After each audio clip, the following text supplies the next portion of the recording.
From an investor point of view, are there any good examples of maybe how a founder's kind of framed a pivot and why that pivot, when fundraising?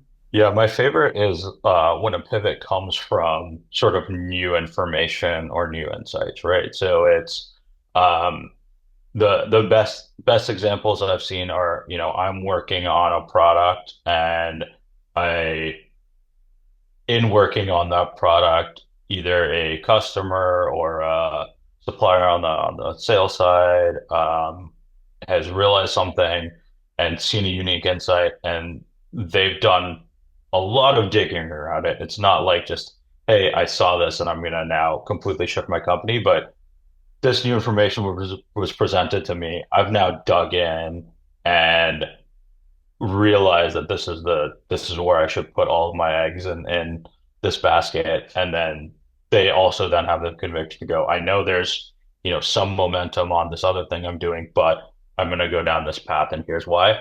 And as long as it's well thought out, well reasoned, and the narrative is pretty or the logic of the narrative is pretty clean. Like I tend to like that. The other thing, which is harder to spot, but I'll give you an example because I think like this is probably the one I've seen best is Alexander at Scale AI when they were originally doing they were originally working on labeling tech for computer vision of autonomous driving. And that was actually succeeding to a large degree.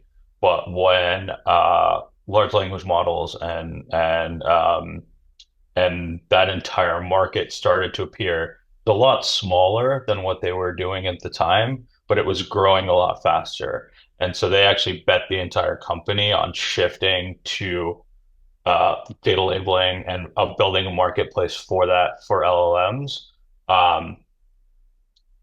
without just like tiptoeing in because they had seen the growth rate and the future moving in that direction. And I think like again, I'm not saying I know how to identify that, but if you as a founder can identify that and capture a growing market that you have a unique position or insight to tackle, that's a pivot that I think you should make 100 times out of 100. Now, identifying that is the impossible thing that like only a handful of founders can do. But that's the other example I give of like just betting the farm on something that you see an egg planted that you or that seed planted that you can kind of like follow.